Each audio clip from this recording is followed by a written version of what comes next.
जय हिंद प्यारे बच्चों, मैं जितेंद्र कुमार पांडे आपका स्वागत करता हूं आपके अपने ही YouTube platform target with Jitendra पर। प्यारे बच्चों, यूपी बोर्ड परीक्षा 2026 एकदम से करीब में आपके आ रहा है। दिन प्रतिदिन समय कम होता जा रहा है। परीक्षा फरवरी में होनी है, डेट भी आउट हो चुका है। तो उस परीक्षा की तैयारी के क्रम में कंप्लीट इंग्लिश 2026 का हम लोग क्लास 10th का आज मॉडल पेपर 15वां देखने वाले हैं। इससे बाहर कुछ नहीं, एग्ज़ाम में यहीं से आएगा। इस तरीके की सीरीज़ को तैयार किया गया है। आप लोग अंत तक ज़रूर जुड़िए और इसके पहले के 14 मॉडल पेपर को अगर आपने नहीं देखा है तो चैनल पर विजिट कीजिए और वहां पर आपको पूरा प्लेलिस्ट बना हुआ है। आप वहां से समस्त क्लासेस को देख सकते हैं। साथ ही साथ अगर आप चैनल पर अभी नए हैं तो क्लास को आप लोग चैनल को सब्सक्राइब कीजिए, क्लास को लाइक कर दीजिए और इसे अपने मित्रों के पास में शेयर कर दीजिए। आपको पता है सेक्शन ये आप लोगों का एमसीक्यू होता है। तो चलिए हम लोग सेक्शन ए से शुरुआत करते हैं पहले प्रश्न से और देखते हैं कि क्या कह रहा है पहला प्रश्न।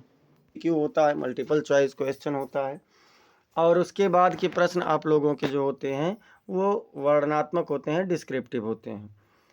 इसमें क्वेश्चन 1 to 3 के लिए निर्देश है, read the following passage carefully. नीचे दिए गए पैसेज को, अनुच्छेद को ध्यानपूर्वक पढ़ो and choose the correct option to answer the questions that follow. और उसके नीचे दिए गए प्रश्नों का उत्तर देने के लिए सही विकल्प का चयन कीजिए। चलिए देखते हैं क्या है बच्चों। Subhash Chandra Bose was a great leader of India. Subhash Chandra Bose Bharat के एक महान नेता थे। His countryman called him Netaji. उनके देशवासी उन्हें नेताजी कहते थे। उनके देशवासी उन्हें नेताजी कहते थे बिकॉज, क्योंकि he led them on the right path, वह उन्हें सही मार्ग पर आगे लेकर जाते थे। He was imprisoned many times. उन्हें कई बार जेल में भी बंद किया गया। बट लेकिन ही सून फाउंड आउट, उन्होंने जल्द ही पाया that more efforts should be made to make India free, कि भारत को स्वतंत्र कराने के लिए कुछ और अधिक प्रयासों की और अधिक कार्यों की आवश्यकता होनी चाहिए, किया जाना चाहिए। The British power was getting weaker. अंग्रेजी शासन कमजोर हो रहा था in the second world war, दूसरे विश्व युद्ध में। दूसरे विश्व युद्ध के दौरान अंग्रेजी शासन सत्ता कमजोर हो रही थी। ही thought of shaking it from all sides. उन्होंने इसे सभी किनारों से हिलाने का, झकझोर देने का विचार किया। वन डे, एक दिन, ही स्केप्ड फ्रॉम कलकत्ता। वो कलकत्ता से भाग गए इन द गाइस ऑफ ए पठान, एक पठान की वेशभूषा में। एक दिन वह एक पठान के कपड़ों में कलकत्ता से भाग गए and went to Germany via Peshawar, और पेशावर होते हुए जर्मनी चले गए। फ्रॉम जर्मनी, जर्मनी से ही वेंट टू जापान, वह जापान चले गए। And organized the Indian National Army, और आज़ाद हिंद फौज का गठन किया। That fought many battles against the British forces, जिसने अंग्रेजी सेना के सामने कई युद्ध लड़े। He said to the countryman, उन्होंने देशवासियों से कहा, क्या कहा? गिव मी ब्लड, मुझे खून दो, and I will give you freedom, और मैं तुम्हें स्वतंत्रता दूंगा। क्या कहा? कि मुझे खून दो और मैं तुम्हें स्वतंत्रता दूंगा। अब देखते हैं क्वेश्चन नंबर फर्स्ट क्या कह रहा है। यहाँ पर कह रहा है question number first, who was Subhash Chandra Bose. Subhash Chandra Bose कौन थे? एक ग्रेट मर्चेंट, मतलब एक बड़े व्यापारी, या एक ग्रेट साइंटिस्ट, एक महान वैज्ञानिक, एक ग्रेट आर्टिस्ट, एक महान कलाकार, एक ग्रेट लीडर, एक महान नेता। तो कौन थे बच्चों?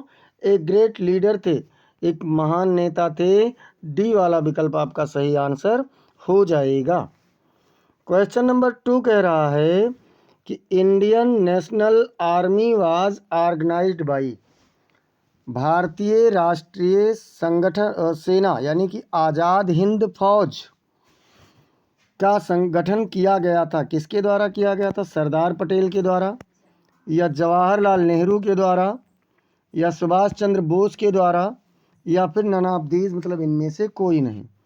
तो किसके द्वारा हुआ था बच्चों? सुभाष चंद्र बोस के द्वारा हुआ था। सी वाला विकल्प आपका बिल्कुल सही उत्तर हो जाएगा। क्वेश्चन नंबर 3 कह रहा है गिव मी ब्लड, मुझे खून दो, and I will give you freedom, और मैं तुम्हें स्वतंत्रता दूंगा। हु सेड दिस, इसे किसने कहा? मतलब तुम मुझे खून दो, मैं तुम्हें आज़ादी दूंगा, इसे किसने कहा? महात्मा गांधी ने, या चंद्रशेखर आज़ाद ने, या भगत सिंह ने, या फिर सुभाष चंद्र बोस ने। तो बच्चों तुम मुझे खून दो, मैं तुम्हें आज़ादी दूंगा, इसे कहा था नेताजी सुभाष चंद्र बोस जी ने। डी वाला विकल्प आपका सही उत्तर हो जाएगा। क्वेश्चन नंबर 4 to 8 के लिए एक निर्देश है, और क्या है? Choose the correct option to answer the following questions. नीचे दिए गए प्रश्नों का उत्तर देने के लिए सही विकल्प का चयन कीजिए। जिसमें 4 नंबर कह रहा है complete the following sentence with the correct option.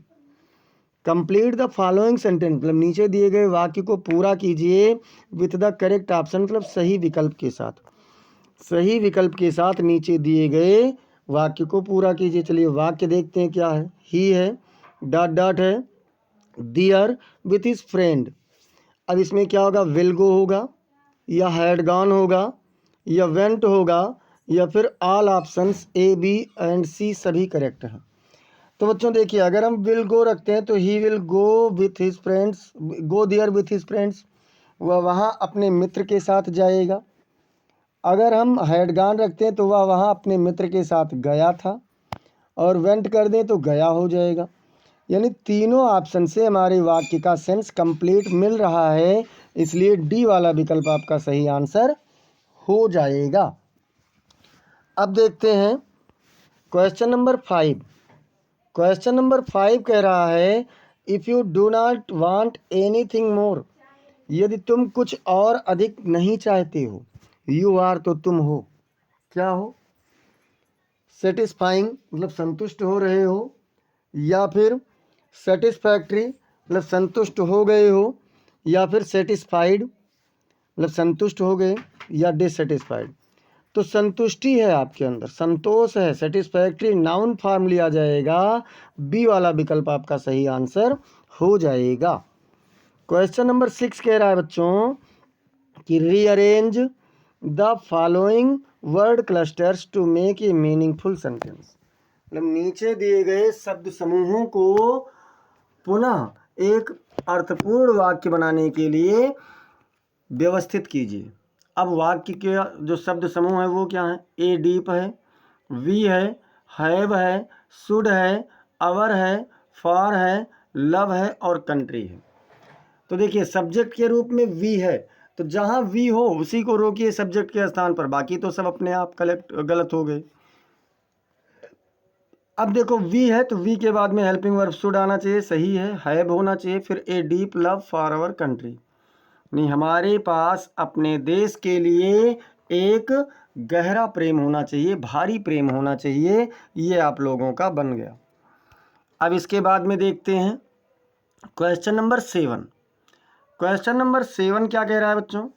Which of the following words is miss spelled. मतलब नीचे दिए गए शब्दों में से कौन सा एक गलत स्पेलिंग वाला है? किस शब्द की स्पेलिंग गलत है?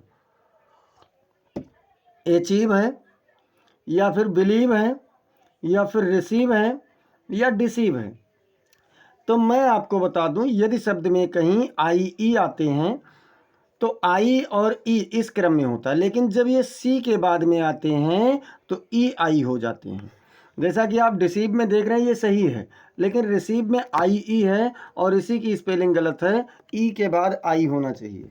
तो यहाँ पर सी वाला विकल्प आपका करेक्ट आंसर हो जाएगा। Question number 8। क्वेश्चन नंबर 8 कह रहा है बच्चों कि fill in the gap with a suitable preposition. एक उचित प्रीपोजिशन के प्रयोग से आप वाक्य को भरिए। आई सा हिम स्टैंडिंग, मैंने उसे खड़े हुए देखा। कहाँ? The gate of the college college के गेट पर, मैंने उसे कॉलेज के गेट पर खड़े हुए देखा। इन का प्रयोग होगा या एट होगा या ऑन होगा या फिर ओवर होगा। तो बच्चों कोई भी अगर कॉलेज के गेट पर है तो ऐसा तो है नहीं कि वो गेट के एकदम से ऊपर जाएगा, तो क्या होगा, यहाँ पर केवल सेंस है, बी वाला यानी एट का प्रयोग आपका सही आंसर हो जाएगा। अब देखते हैं क्वेश्चन 9 एंड 10 के लिए एक निर्देश है, और निर्देश क्या है, read the passage given below, नीचे दिए गए पैसेज को पढ़िए। Choose the correct option to answer the questions that follow, और उससे संबंधित प्रश्नों का उत्तर देने के लिए सही विकल्प का चयन कीजिए। तो चलिए भैया देख लेते हैं पैसेज क्या है। When he finished, जब वह समाप्त कर चुका, he went to the window to buy a stamp, वह खिड़की पर एक टिकट खरीदने के लिए गया। Which he licked him, जिसे उसने चाटा, मतलब जीभ से चाट लिया। And then affixed to the envelope, और फिर इसे लिफाफे पर चिपका दिया।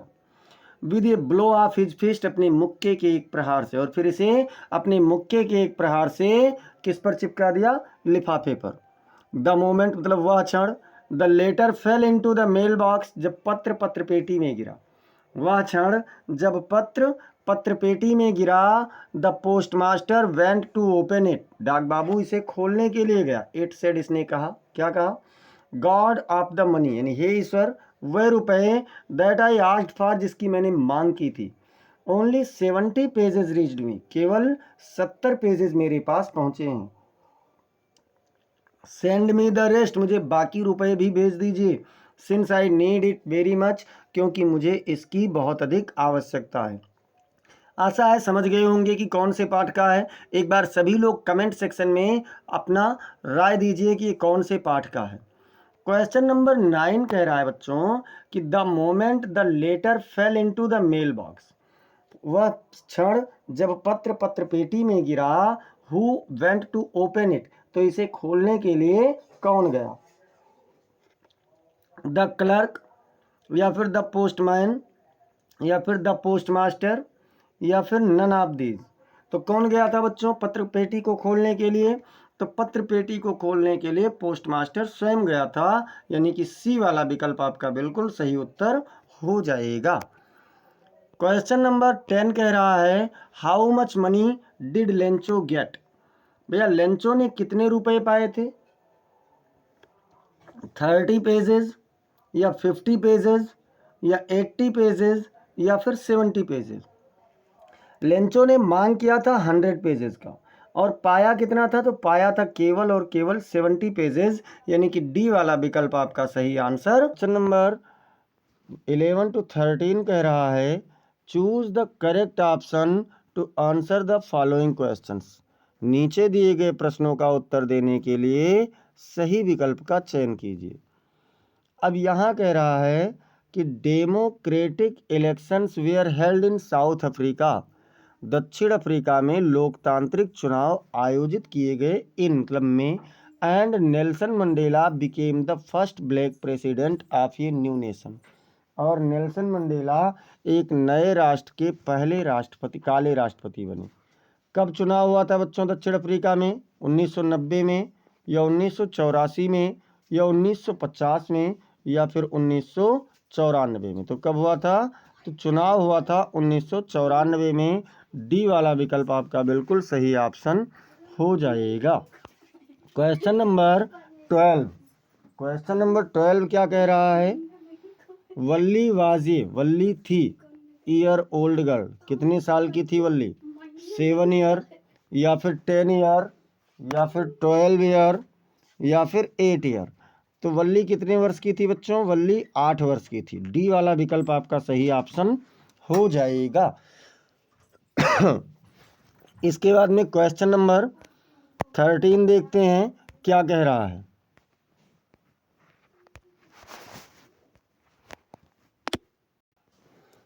क्वेश्चन नंबर 13 कह रहा है the poem was about a mother duck, the poem was about a mother duck and dot dot son, कविता एक माता बतख और हंस के बारे में। तो हंस कौन था?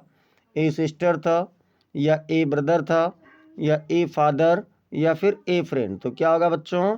ए फादर स्वान, मतलब हंस पिता था और एक माता बतख थी। सी वाला विकल्प आपका बिल्कुल सही आंसर हो जाएगा। उससे एनी फ्रैंक वाले पार्ट से है।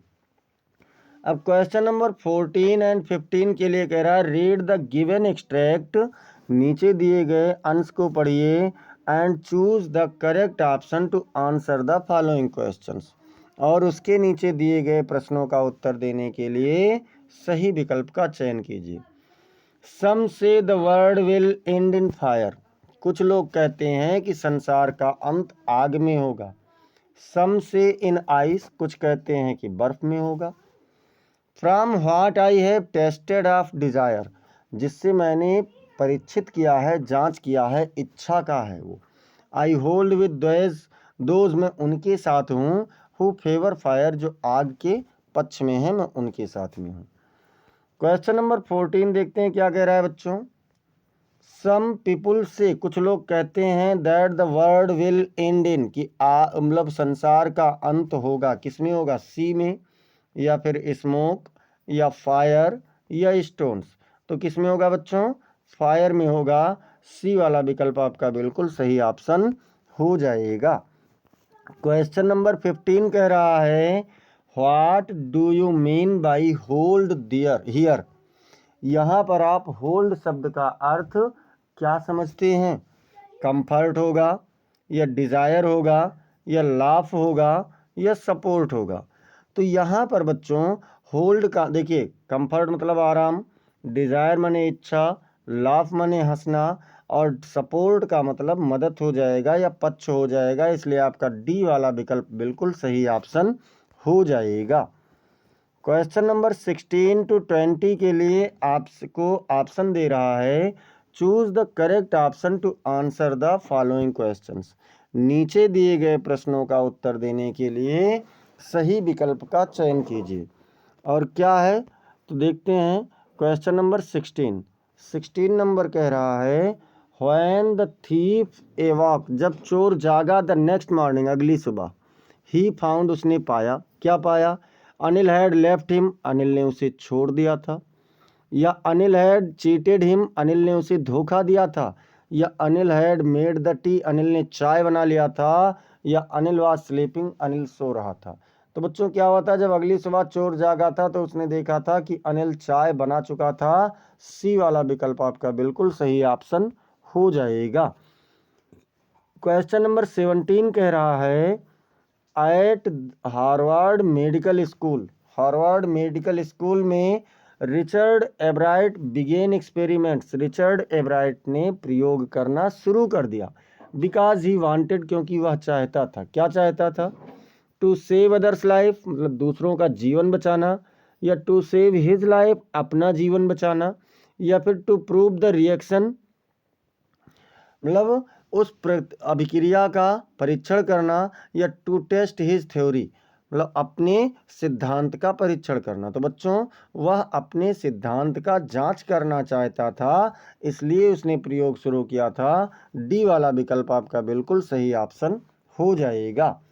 क्वेश्चन नंबर 18 कह रहा है कि भोलीज फादर रामलाल हैड, भोली के पिता रामलाल के पास था, क्या था? 4 सन्स एंड 3 डाटर्स, मतलब 4 लड़के और 3 लड़कियां।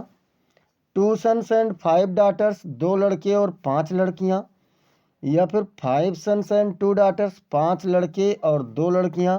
या फिर 3 सन्स एंड 4 डाटर्स, मतलब 3 लड़के और 4 लड़कियां। तो बच्चों भोली के पिता के पास 3 लड़के और 4 लड़कियां थीं, यानी कि डी वाला विकल्प आपका बिल्कुल सही ऑप्शन हो जाएगा। क्वेश्चन नंबर 19, क्वेश्चन नंबर 19 कह रहा है कि ट्रिकीज एक्चुअल प्रॉब्लम वाज, ट्रिकी की वास्तविक समस्या थी, क्या थी? फीवर यानी बुखार था, या फिर मलेरिया था, या vomiting because of excess of food, या फिर अधिक भोजन के कारण वह पलटी कर रहा था, या मल न्यूट्रिशन अर्थात कुपोषण था। तो बच्चों ट्रिकी की जो मूल समस्या थी वो क्या थी? Vomiting because of excess food, मतलब अधिक भोजन के कारण उसका क्या था, पलटी करने की समस्या थी। सी वाला विकल्प आपका बिल्कुल सही ऑप्शन हो जाएगा। क्वेश्चन नंबर 20, क्वेश्चन नंबर 20 कह रहा है इन द स्टोरी, मतलब कहानी में, द नेकलेस, मतलब नेकलेस वाली जो कहानी है, the necklace that was last was, जो हार खो गया था वो था, किसका था? ए नेकलेस ऑफ गोल्ड, मतलब सोने का हार था, या ए नेकलेस ऑफ सिल्वर, मतलब चांदी का हार था, या फिर ए नेकलेस ऑफ रियल डायमंड्स, मतलब एक सच्चे हीरे का नेकलेस था, हार था, या फिर ए नेकलेस ऑफ आर्टिफिशियल डायमंड, मतलब एक बनावटी हीरे का हार था। तो बच्चों क्या था, ए नेकलेस ऑफ आर्टिफिशियल डायमंड्स था, यानी बनावटी हीरों का हार था। डी वाला विकल्प आपका बिल्कुल सही। आप शार्ट आंसर, मतलब जो एमसीक्यू थे 20, वो हम लोगों ने कंप्लीट किया। एक बार सभी लोग क्लास को लाइक कर दीजिए और अधिक से अधिक शेयर कर दीजिए। अब यहाँ से शुरू होता है पार्ट बी। पार्ट बी क्या कह रहा है, read the following passage and answer the questions that follow. नीचे दिए गए पैसेज को पढ़िए और उसके नीचे दिए गए प्रश्नों के उत्तर दीजिए। चलिए देख लेते हैं भैया।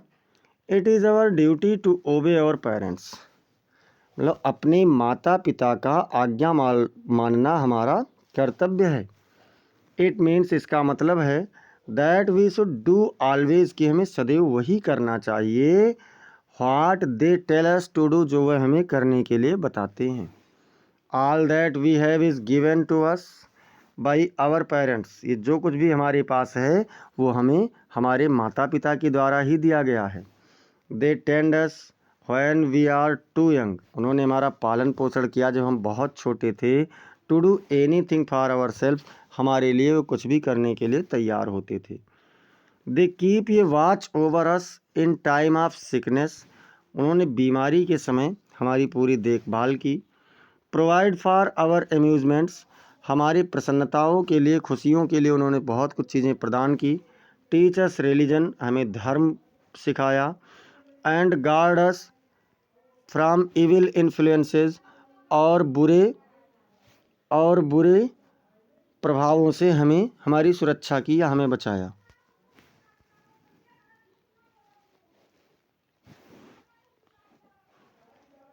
Obedience is very simple way of showing gratitude for these benefits, आज्ञा पालन उनके इन लाभों का एक आभार प्रकट करने का सबसे साधारण तरीका है। इट इज़ द वे, ये वह तरीका है that is well with in the reach of the young infant, ये वो तरीका है जिससे एक अच्छी तरीके से एक शिशु में पहुंचा जा सकता, as well as the full grown son, और साथ ही साथ बड़े बच्चों को भी सिखाया जा सकता है।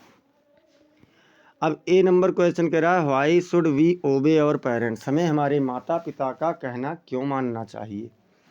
तो क्या है भैया, we should obey our parents, हमें अपने माता पिता का कहना मानना चाहिए as a way to show gratitude for the benefits, उनसे जो हमें लाभ मिले हैं उसका आभार प्रकट करने के लिए हमें अपने माता पिता का कहना मानना चाहिए। केयर, जो उन्होंने हमें ध्यान दिया है। And sacrifices they have provided for us, और हमें कुछ भी प्रदान करने के लिए जो उन्होंने बलिदान दिया है उसके लिए हमें उनका कहना मानना चाहिए। बी नंबर क्या कह रहा है बच्चों, what do our parents do for us, हमारे माता पिता हमारे लिए क्या करते हैं। Our parents tend to us, हमारे माता पिता हमारा पालन पोषण करते हैं। व्हेन वी आर यंग, जब हम बहुत छोटे होते हैं। वॉच ओवर अस, हमारा देखभाल करते हैं ड्यूरिंग सिकनेस, बीमारी के दौरान। प्रोवाइड फॉर आवर अम्यूजमेंट्स, हमारे प्रसन्नता के लिए हमें प्रदान करते हैं। टीच अस रिलीजन, हमें धर्म सिखाते हैं। And guard us from evil influences, और बुरे प्रभावों से हमारी सुरक्षा करते हैं। They give us everything we have, वह प्रत्येक चीज़ें देते हैं जो हमारे पास है। इसमें सी नंबर कह रहा है what is the way of showing our gratitude for all these benefits, इन सभी लाभों के लिए उनके प्रति हम अपना आभार प्रकट करने के लिए कौन सा तरीका है। Obedience is a simple way to show gratitude, मतलब आज्ञा पालन आभार प्रकट करने का एक सबसे साधारण तरीका है। For the benefits and care provided by our parents, उन लाभों और देखभाल के लिए जो हमारे माता पिता ने किया है। इसके बाद में डी नंबर क्या कह रहा है बच्चों? डी नंबर कह रहा है which word in the passage means pleaser. Passage में कौन से शब्द का अर्थ आनंद है? तो एम्यूजमेंट से एक शब्द है। The word amusement in the passage means pleaser. Passage में एम्यूजमेंट शब्द का अर्थ प्लीजर होता। अपनी माँ को एक पत्र लिखिए, गिविंग हर योर इम्प्रेशन, उन्हें अपने भावों को देते हुए, व्हाट यू लाइक, कि तुम क्या पसंद करते हो, and what you don't like in your college, और तुम अपने कॉलेज में क्या नहीं पसंद करते हो। इस चीज़ के बारे में आपको बताना है अपनी माता जी को। तो चलिए देख लेते हैं। डियर मदर, प्रिय माँ, आई होप, मैं आशा करता हूँ, this letter finds you well, कि यह पत्र तुम्हें अच्छे से प्राप्त होगा। I wanted to share with you my impression, मैं आपके साथ अपने भावों को बांटना चाहता हूँ, about college so far, college के बारे में, जहाँ तक कि मैं कॉलेज के बारे में अपने भावों को आपके साथ में बांटना चाहता हूँ। I really like the diversity of courses, मैं वास्तव में कोर्स की विविधता को बहुत अच्छी पसंद करता हूँ। वी हैव, जो हमारे पास है, and the flexibility to choose electives that interest me, और चयन करने वाले विषयों को चुनने में जो हमारी लचीलापन है, या कह सकते हैं थोड़ा सा छूट है, उसे भी मैं, जिसमें हमारी रुचि हो, उसे चुनने की हमारी जो छूट है, उसे भी मैं बहुत अधिक पसंद करता हूँ। द प्रोफेसर्स आर नॉलेजेबल, प्रवक्ता गण कैसे हैं? जानकार हैं। एंड अप्रोचेबल, और अप्रोच करने वाले हैं, मतलब नई नई खोज लाने वाले हैं। Which makes learning really engaging, जो सीखना वास्तव में बहुत अधिक हम लोगों को सीखने में संलग्न बनाए रहता है। I also appreciate the campus facilities, मैं यहाँ की इस कैंपस की सुविधाओं की भी प्रशंसा करना चाहता हूँ। Specially the library and sports complexes, विशेष रूप से पुस्तकालय और जो खेल विभाग है उसके लिए। व्हाट आई डोंट लाइक, जो मैं नहीं पसंद करता हूँ, एज मच, अधिक, इज़ द हैवी वर्कलोड, वह बहुत भारी कार्य है, एंड टाइट डेडलाइंस, और सख्त नियम हैं।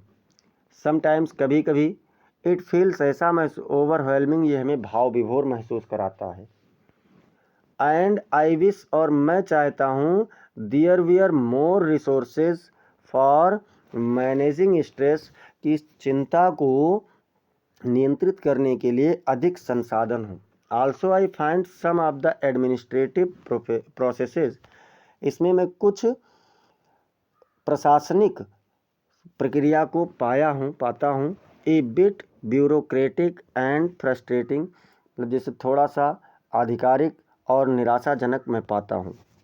ओवरऑल, अंततः यह सब मिला करके, आई एम इंजॉइंग, मैं आनंद ले रहा हूँ, कॉलेज, मतलब इस कॉलेज का, एंड लर्निंग ए लॉट, और बहुत अधिक सीख रहा हूँ, बहुत, दोनों तरीके से, एकेडमिकली एंड पर्सनली, मतलब कि संस्थागत और व्यक्तिगत रूप से भी। I would love to hear your thoughts, मैं आपके विचारों को सुनना पसंद करूँगा, एंड एडवाइस, और जो आप सुझाव देंगी उसे भी पढ़ना पसंद करूँगा, on how to navigate these challenges, की इन चुनौतियों का सामना कैसे किया जाए। योर लविंग सन, आपका प्रिय बेटा, नाम आपको नहीं लिखना है। अच्छा, ये डेट इधर डालना चाहिए था, लेकिन इधर सेट हो गया है, कोई बात नहीं, आप उसको कर लेना। अथवा क्या कह रहा है बच्चों? अथवा कह रहा है, write an application to the principal of your college, अपने कॉलेज के प्रधानाचार्य को एक प्रार्थना पत्र लिखिए, रिक्वेस्टिंग हिम या her to issue a transfer certificate, उनसे एक स्थानांतरण प्रमाण पत्र जारी करने के लिए निवेदन करते हुए, as your father has been transferred, जैसा कि आपके पिताजी का स्थानांतरण हो गया है। अब इसमें क्या है बच्चों? आंसर नंबर फर्स्ट, मतलब इसमें आंसर देखते हैं क्या है। टू द प्रिंसिपल, मतलब सेवा में प्रधानाचार्य महोदय, PSCIC धानेपुर गोंडा। अब चलिए देखते हैं इसमें। डियर सर और मैडम, मतलब श्रीमान या प्यारे श्रीमान जी या मैडम जी, I am writing to request you, मैं आपसे निवेदन करते हुए लिख रहा हूँ, to issue a transfer certificate, एक स्थानांतरण प्रमाण पत्र जारी करने के लिए, as my father has been transferred to Lucknow, जैसा कि मेरे पिताजी का स्थानांतरण कहाँ हो गया है, तो लखनऊ में हो गया है। ड्यू टू दिस, इसके कारण, आई विल बी रीलोकेटिंग, मुझे स्थान परिवर्तन करना होगा, and need to join a new institution, और एक नई संस्था में मुझे जुड़ना होगा। फिर क्या कह रहा है बच्चों, I have been a student, मैं एक छात्र रहा हूँ, आप PSCIC मतलब इस कॉलेज का, सिंस 5/4/2023 मतलब 5 अप्रैल 2023 से, and have completed high school exam of my course, और अपने पाठ्यक्रम का मैंने कक्षा 10 की परीक्षा उत्तीर्ण कर ली है। आई वुड बी ग्रेटफुल, मैं आभारी रहूँगा, if you could issue my transfer certificate at the earliest, यदि आप मेरे स्थानांतरण प्रमाण पत्र को जल्द से जल्द जारी कर देंगे। I have cleared all my dues, मैंने अपने सारे भुगतान जमा कर दिए हैं, and have no outstanding obligation to the college, और कॉलेज के प्रति मेरी कोई भी जिम्मेदारी या फीस जमा करने की कोई भी देय मेरे ऊपर नहीं है। आई वुड अप्रिसिएट इट, मैं इसकी प्रशंसा करूँगा, if you could expedite the process, यदि आप इस प्रक्रिया को पूरी कर दें। Thank you for your understanding and support, आपके समझने के लिए और आपको मेरा मदद करने के लिए धन्यवाद। योर एविडेंटली, आपका आज्ञाकारी शिष्य, यहाँ पर XXX कर देंगे क्लास 11, क्योंकि इस समय आप क्लास 11 में होंगे जब 10 का एग्ज़ाम कर चुके हैं, तो डेट आज का डालेंगे, यानी जिस दिन परीक्षा होगा उस दिन का। इसके बाद में अब हम लोग चलते हैं क्वेश्चन नंबर 3 पर, और क्वेश्चन नंबर 3 क्या कह रहा है बच्चों, राइट ये रिपोर्ट ऑन ये विजिट टू ए हॉस्पिटल, एक अस्पताल भ्रमण पर एक रिपोर्ट लिखिए, इन अबाउट 80 to 100 वर्ड्स, 80 से 100 शब्दों में। इसमें हिंट्स में क्या क्या है, इंट्रोडक्शन है, an age of hospitals and nursing homes है, इसके बाद में यानी फिर क्या है, number of hospitals in the area you visited, उस क्षेत्र के और अस्पताल जहाँ पर आप गए, बिल्डिंग एंड मैनेजमेंट मतलब यहाँ का भवन और कह सकते हैं कि व्यवस्थाएं, योर इम्प्रेशन, आपका भाव क्या है। तो चलिए देख लेते हैं आंसर में। आई रिसेंटली विजिटेड, मैं हाल ही में भ्रमण पर गया था, ए हॉस्पिटल इन आवर लोकेलिटी, अपने क्षेत्र के एक अस्पताल में मैं हाल ही में भ्रमण पर गया था। Hospitals have become an essential part of modern health care, अस्पताल आधुनिक स्वास्थ्य देखभाल के एक महत्वपूर्ण हिस्सा बन गए हैं। Providing medical facilities to patients, रोगियों को औषधीय सुविधा प्रदान करते हुए। द हॉस्पिटल आई विजिटेड, वह अस्पताल जिसमें मैं गया था, वाज वेल इक्विप्ड, बहुत अच्छे से सुसज्जित था, यानी कह सकते हैं वहाँ पर उपकरण बहुत थे, विद मॉडर्न फैसिलिटीज़, आधुनिक व्यवस्थाओं के साथ, and staffed by experienced doctors and nurses, और वहाँ पर जो स्टाफ थे वो अनुभवी डॉक्टर और नर्स थे। The building was clean and well maintained, जो भवन था वो साफ था और अच्छे से सुसज्जित था, भवन साफ और अच्छे से सुसज्जित था। विथ ये team of management overseeing it's operations, मतलब एक टीम के साथ, जहाँ पर इसमें मैनेजमेंट की एक टीम थी जो इसकी देखभाल किया करते थे। I was impressed by the dedication of the staff, मैं यहाँ पर स्टाफ के समर्पण से बहुत अधिक प्रभावित था, मैं स्टाफ के समर्पण से बहुत ज़्यादा प्रभावित हुआ। And the quality of care provided to patients, और जो रोगियों को प्रदान की जाने वाली ध्यान देने वाले जो गुण थे उससे भी मैं बहुत अधिक प्रभावित हुआ। The hospitals had a positive atmosphere, hospital यानी अस्पताल का एक सकारात्मक वातावरण था। विद पेशेंट्स रिसीविंग ट्रीटमेंट, वहाँ पर जो रोगी थे वह उपचार जो प्राप्त कर रहे थे, and care in A comfortable environment, और एक आरामदायक वातावरण में उनका जैसा ध्यान रखा जा रहा था। ओवरऑल अंततः it was a valuable experience, यह एक कैसा था तो बहुमूल्य या कह सकते हैं कीमत तुल्य अनुभव था। And I appreciated the importance of hospital in our community, और मैं अपने समुदाय में अस्पतालों के महत्व का प्रशंसा करता हूँ। अथवा क्या कह रहा है बच्चों, अथवा यहाँ पर एक क्वेश्चन और है, मतलब दोनों में से आपको एक करना होता है। राइट एन आर्टिकल ऑन को एजुकेशन, मतलब सह शिक्षा पर आप एक लेख लिखिए इन अबाउट 80 to 100 वर्ड्स, 80 से 100 शब्दों में। हिंट क्या है? Its impact on both girls and boys, मतलब लड़के और लड़कियों पर इसका प्रभाव। इम्पोर्टेंस ऑफ एजुकेशन, शिक्षा का महत्व। को एजुकेशन मतलब सह शिक्षा। इट्स यूजेज, इसका उपयोग। इट्स मिस यूजेज, इसका दुरुपयोग। और कंक्लूजन यानी कि निष्कर्ष। चलिए देखते हैं बच्चों। सभी लोग क्लास को लाइक और शेयर करते रहिए, सभी लोग लाइक शेयर करते रहिए, लाइक शेयर नहीं रुकना चाहिए। को एजुकेशन मतलब सह शिक्षा ए सिस्टम, एक ऐसी प्रथा है where boys and girls study together, जहाँ पर लड़के और लड़कियाँ एक साथ साथ पढ़ते हैं। Has a profound impact on both genders, ये दोनों लिंगियों पर बहुत प्रभावशाली प्रभाव डालता है। इट प्रमोट्स म्यूचुअल अंडरस्टैंडिंग, यह समानता की समझ को विकसित करता है। रिस्पेक्ट मतलब सम्मान को। एंड इक्वलिटी और बराबरी को। Helping students develop essential life skills, जिसमें छात्रों को जीवन के कुशलताओं को विकसित करने में मदद करते हुए। एजुकेशन इज की टू पर्सनल ग्रोथ, शिक्षा व्यक्तिगत विकास का कुंजी है।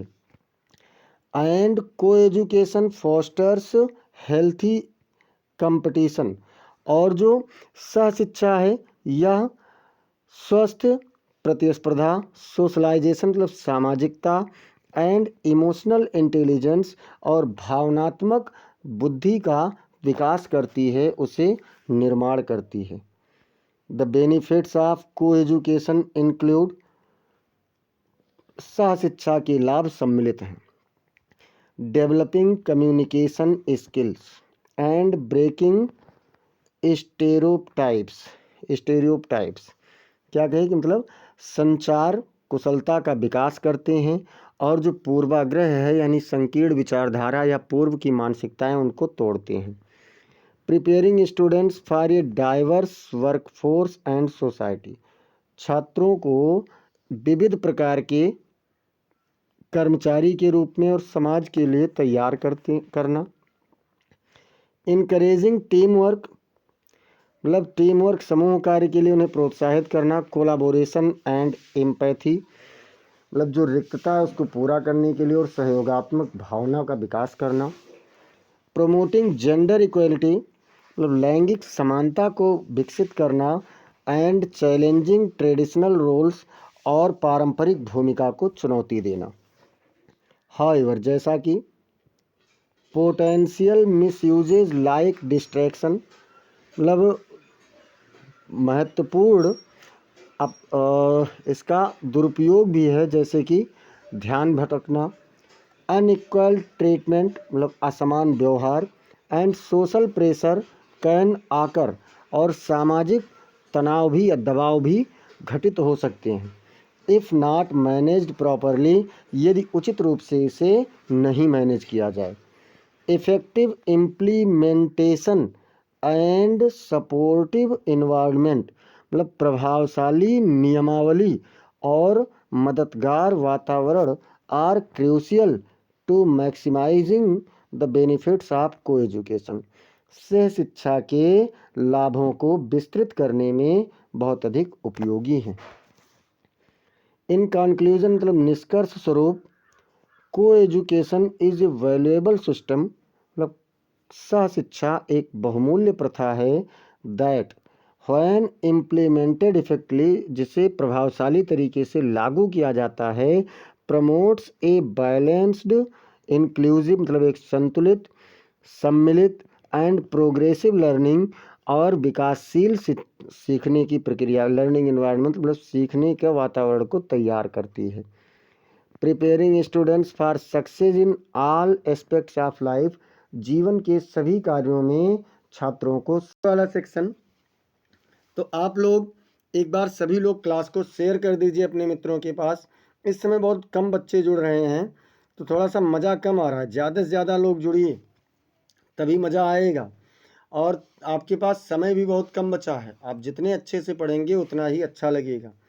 4 का ए क्या कह रहा है? Rewrite the following sentence by changing into indirect speech, मतलब अप्रत्यक्ष कथन में बदलते हुए नीचे दिए गए वाक्यों को फिर से लिखिए। Ramu said to his friend, Ramu ने अपने मित्र से कहा, the sun sets in the west, सूर्य पश्चिम में अस्त होता है। तो भैया क्या बताया? Ramu told his friend, Ramu ने अपने मित्र को बताया दैट कि अब सूर्य पश्चिम में अस्त होता है, ये सार्वभौमिक सत्य है, इसमें कोई परिवर्तन होना नहीं है। तो क्या करेंगे? The sun sets in the west, मतलब सूर्य पश्चिम में अस्त होता है। बी नंबर पर क्या कह रहा है? तो बी वाला कह रहा है change the following into passive voice, नीचे दिए गए वाक्य को पैसिव वॉइस में बदलिए। He took his son to the hospital, वह अपने बेटे को अस्पताल में ले गया। फिर क्या है? His son was taken by him, अब देखो यहाँ पर ऑब्जेक्ट क्या है? तो हिज सन है, इसको पहले लाओ हिज सन, फिर वाज हो जाएगा क्योंकि ये टुक है पास्ट इंडेफिनिट में, तो वाज टेकन हो जाएगा। फिर बाई लगा करके हिम और टू द। सी नंबर कह रहा है पंक्चुएट द फॉलोइंग, मतलब आपको इसमें से पंक्चुएशन करना है, अर्थात कहाँ पर कौन से चिन्ह का प्रयोग करना है, कैपिटल लेटर्स का प्रयोग कहाँ पर करना है, इस बात को बताना है। Rita said to Reena, will you not be think to see Sheela. अब इसमें क्या करेगा, क्या करना है? तो देखिए रीता प्रॉपर नाउन है, कैपिटल लेटर कर दीजिए। रीना भी प्रॉपर नाउन है, इसका भी कैपिटल लेटर कर दीजिए फर्स्ट लेटर, कामा लगाइए, इन्वर्टेड कामा लगाइए, उसके बाद में विल का डब्लू कैपिटल लेटर में कर दीजिए, शीला का यस कैपिटल लेटर में, और अंत में बच्चों प्रश्नवाचक चिन्ह लगा करके तब इन्वर्टेड कामा बंद करना मिसप्रिंट हुआ है, आप इतना समझ सकते हैं। अब हम लोग चलते हैं अगले क्वेश्चन पर। डी नंबर कह रहा है translate the following into English, नीचे दिए गए वाक्य को अंग्रेजी में अनुवाद करो। मानव और शरीर में निसंबंध है, मतलब the mind and body are interconnected, मतलब मन और शरीर आंतरिक रूप से संबंधित है। स्वस्थ शरीर में स्वस्थ मन रहता है, तो a healthy body houses a healthy mind, और विद्यार्थियों को अपने स्वास्थ्य का ध्यान रखना चाहिए। Students should take care of their health, तभी वह ध्यानपूर्वक अध्ययन कर सकते हैं। Only then they can study attentively. पांचवा क्वेश्चन कह रहा है राइट, हम लोग answer the following questions in about 30 to 40 words each, आप प्रत्येक प्रश्न का 30 से 40 शब्दों में उत्तर दीजिए। पहला क्या है?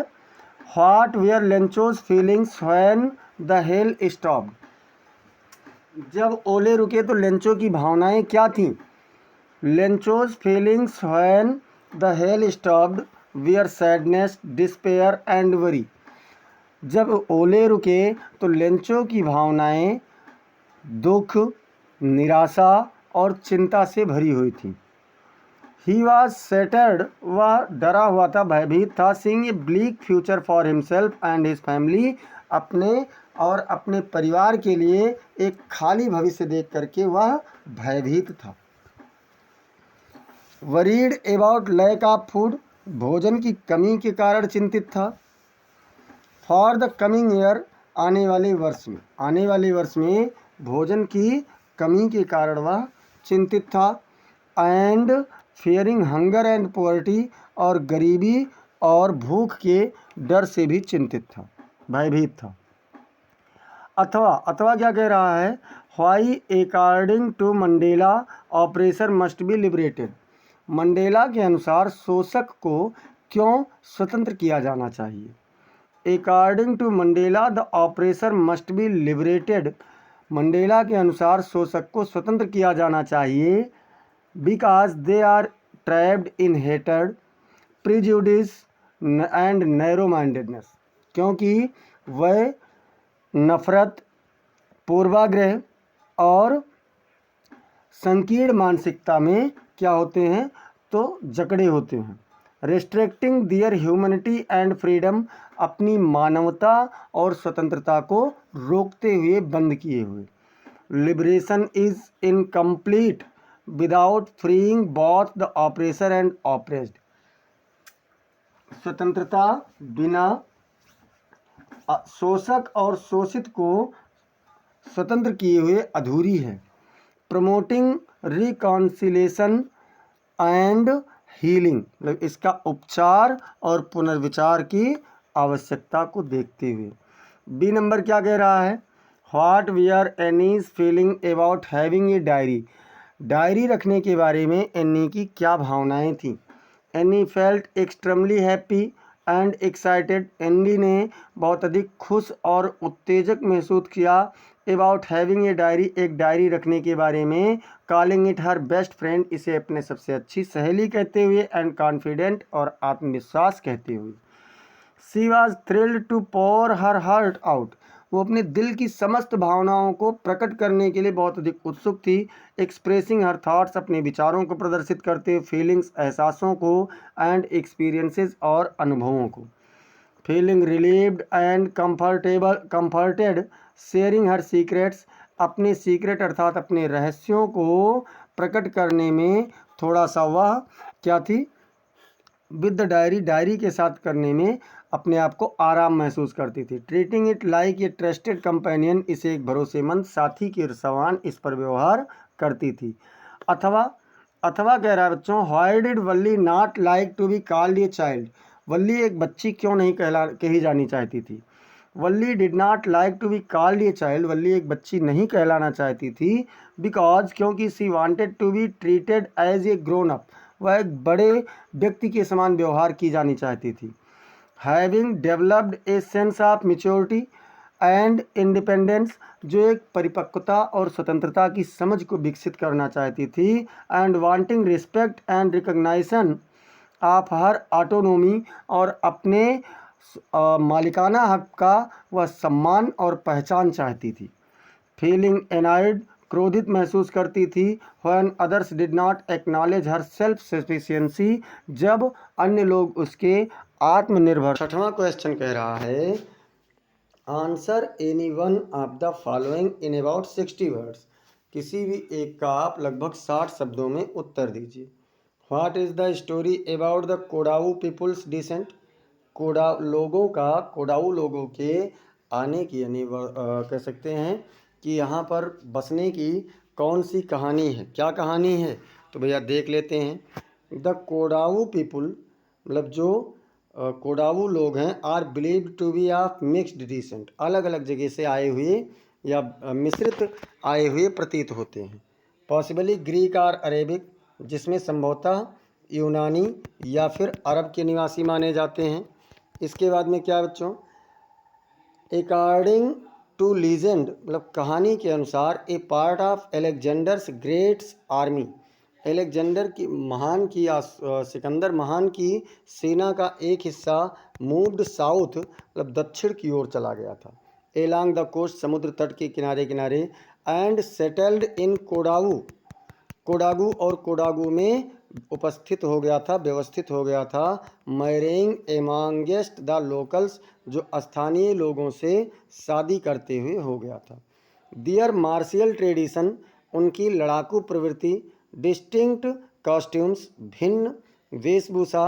एंड मैरिज रिटल्स, और जो शादी विवाह की परंपरा है। Are said to be reminiscent of their ancestors, उनके पूर्वजों के एक उसके रूप में, यानी कि यादगार के रूप में दिखाई जाती है।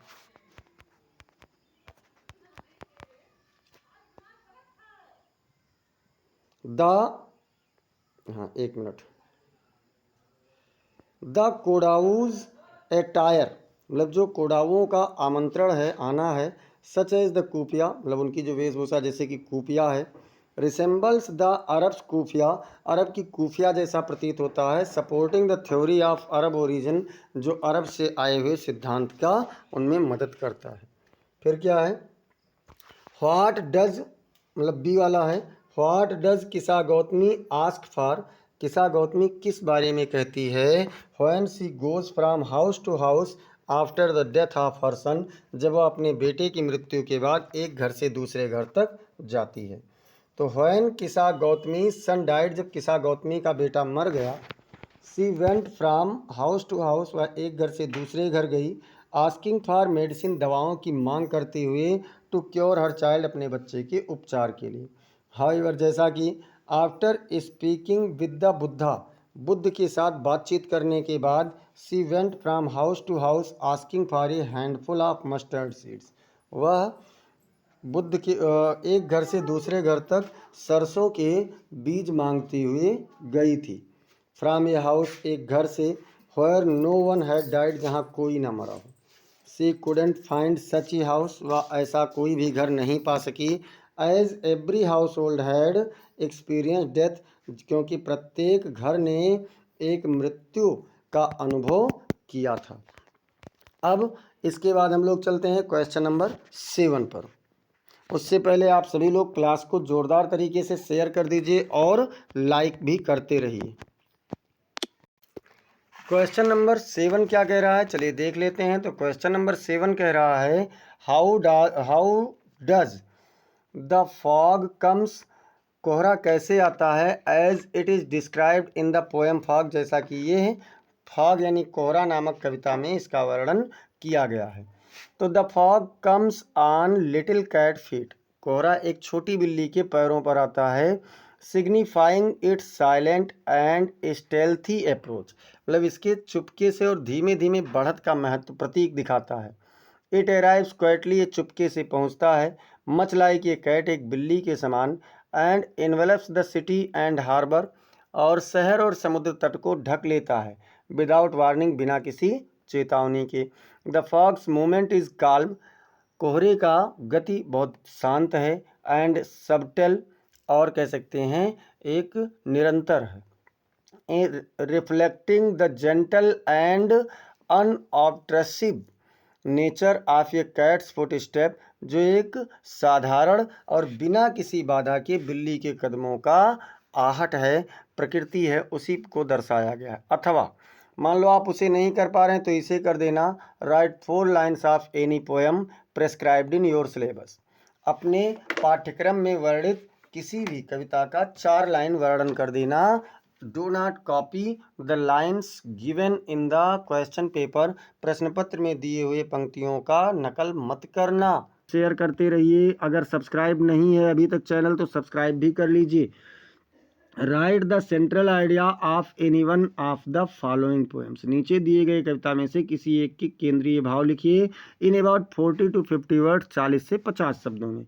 डस्ट ऑफ स्नो है, द ट्रीज है, और the tale of Custard the dragon है। तो चलिए हम लोग देखते हैं the tale of Custard the dragon, ये पोएम है और इसके हम लोग सेंट्रल आइडिया देखते हैं। The tale of Custard the dragon, Custard the dragon की कथा। इज दैट, मतलब है कि।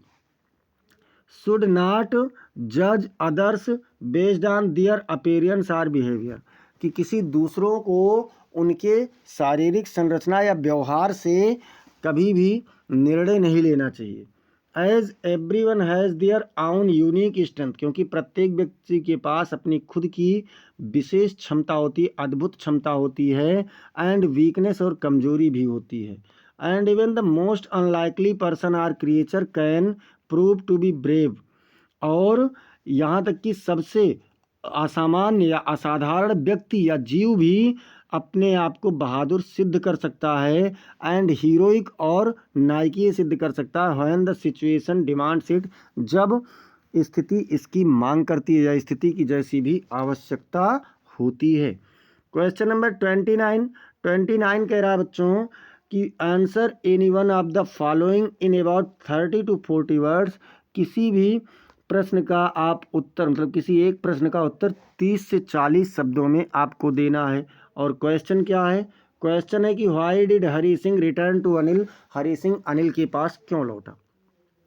तो हरी सिंह रिटर्न टू अनिल, हरी सिंह अनिल के पास लौटा बिकॉज क्योंकि ही रियलाइज, उसे ज्ञात हो गया था that Anil was the only one, कि अनिल इकलौता एक व्यक्ति है who had trusted and treated him with kindness, जिसने उस पर भरोसा किया और उसके साथ दयालुतापूर्ण व्यवहार किया। And he didn't want to lose the security, और वो अपनी उस सुरक्षा को खोना नहीं चाहता था। एंड फूड, और भोजन को नहीं खोना चाहता था, दैट अनिल्स हाउस प्रोवाइडेड, जो उसे अनिल का भोजन प्रदान करता था। And also perhaps due to the emotional bond he had formed, और शायद उस भावनात्मक लगाव के कारण भी था जो उसने उससे बनाया था। बी नंबर क्या कह रहा है बच्चों? तो बी नंबर कह रहा है कि व्हाई वाज आसिबल कॉन्फिडेंट, आसिबल को विश्वास क्यों था, इतना भरोसा क्यों था, that Max would never return, कि मैक्स कभी नहीं लौटेगा। आसबल वाज कॉन्फिडेंट, आसबल को भरोसा था that Max would never return, कि मैक्स कभी नहीं लौटेगा, बिकॉज क्योंकि he had cleverly conceived Max, उसने चालाकी पूर्वक मैक्स को धोखा दिया था। That there was a balcony outside his window, कि उसकी खिड़की के बाहर एक बालकनी थी। एंड मैक्स वुड थिंक, और मैक्स सोचता था the police were after him, की पुलिस उसके पीछे थी। Making him unlikely to return to the hotel room, और असाधारण तरीके से जब वह होटल रूम में पहुंच रहा था तो इसलिए उसे धोखा दिया गया। Question number 30 and the last question of this paper. इससे पहले आप सभी लोग बच्चों लाइक और शेयर एक बार कर दीजिए, सभी लोग कर दीजिए बाबू। और देखते हैं 30 नंबर क्या कह रहा है। Answer any one of the following in about 60 words, नीचे दिए गए किसी भी एक प्रश्न का उत्तर आपको 60 शब्दों में देना है। जिसमें आपका पहला प्रश्न है व्हाई डिड भोली एट फर्स्ट एग्री, भोली सबसे पहले क्यों सहमत हो गई थी टू एन अनइक्वल मैच, एक असाधारण मैच के लिए, मिलान के लिए। Why did the she later reject the marriage, और उसने बाद में शादी से मना क्यों कर दिया था। तो देखते हैं Bholi initially agreed to unequal match, Bholi एक पहले प्रारंभिक रूप से असमान मैच के साथ, मिलान के साथ भी सहमत हो गई थी ड्यू टू सोसाइटल प्रेशर, सामाजिक दबाव के कारण। And her families financial condition, और अपने परिवार की आर्थिक स्थिति के कारण। एज हर पेरेंट्स सा, जब उसके माता पिता ने देखा, इट मतलब इसे as an opportunity to get her settled, उसे व्यवस्थित करने का एक अवसर देखा था। हाउएवर, जैसा कि सी लेटर रिजेक्टेड द मैरिज, उसने बाद में शादी को रिजेक्ट कर दिया, मतलब निरस्त कर दिया। व्हेन सी रियलाइज, जब उसे ज्ञात हुआ the grooms family was asking for dowry, कि जो दूल्हा था उसका परिवार दहेज की मांग कर रहा था। And the groom himself was not good enough for her, और दूल्हा उसके लिए स्वयं भी अच्छा नहीं था। asserting her self respect and refusing to be a burden, अपने आत्मसम्मान को ध्यान में रखते हुए और उस बोझ से दबने से मना करते हुए उसने शादी को मना कर दिया था। बी नंबर क्या कह रहा है बच्चों? तो बी नंबर कह रहा हाउ डिड ये nursery book mother goose save the earth from ये मार्शियन इन्वेजन, किस प्रकार से मदर गूज नामक एक नर्सरी किताब ने पृथ्वी को मंगल ग्रही आक्रमणकारियों से बचाया था। तो देख लेते हैं भैया। द मार्शियंस मतलब मंगल ग्रही mistaking Earth's artillery for a nursery rhyme performance, मतलब जो नर्सरी की एक लय वाली, यानी कह सकते हैं कि कविता की जो पुस्तक होती है उसको उन्होंने गलत अर्थ निकाला। वी आर फूल्ड, मूर्ख बने। व्हेन ये book of mother goose rhymes was broadcast in response of their attack, जब उनके सामने एक मदर गूज नामक पुस्तक यानी लय की पुस्तक उनके सामने आई और उस पर मंगल ग्रही आक्रमणकारियों के सामने प्रस्तुत की गई। द मार्शियंस थिंकिंग, मंगल ग्रही सोच रहे थे, it was a declaration of peace, की शांति का एक घोषणा करने का समय था। रिट्रीटेड मतलब उस पर व्यवहार करने का। बिलीविंग विश्वास करने का।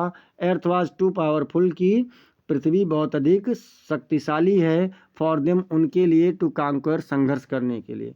दस saving the planet from invasion, इस प्रकार से पृथ्वी को उसने क्या किया, आक्रमण से बचा लिया। तो बच्चों आज हम लोगों ने 13 नंबर का मॉडल पेपर सॉल्व किया। और एक बात आपको बता दें, सभी मॉडल पेपर को देखते रहिए, आप लोगों को बहुत लाभ होने वाला है इससे। और अगर अब तक आपने चैनल को सब्सक्राइब नहीं किया है तो चैनल को सब्सक्राइब कीजिए, बेल आइकन भी दबा दीजिएगा। साथ ही साथ क्लास को आप लोग लाइक कर दिया कीजिए, इसे शेयर करते रहिए। और शेयर करने के साथ साथ आप कमेंट सेक्शन में अपने अगर किसी भी प्रकार का कोई संदेह है तो उसे बताइए, कोई डाउट है तो उसे बताइए, कोई अगर आपका क्वेश्चन है तो कमेंट सेक्शन में आप बताइए। और अगर आपको कोई और दिक्कत है या कोई मॉडल पेपर आप कराना चाहते हैं, सॉल्व कराना चाहते हैं, तो उसे आप लोग इसमें टेलीग्राम का लिंक दिया गया है नीचे डिस्क्रिप्शन में, आप उस टेलीग्राम के लिंक पर जा करके भेज दीजिए। मिलते हैं फिर हम लोग अगली क्लास में, तब तक के लिए जय हिंद, जय भारत।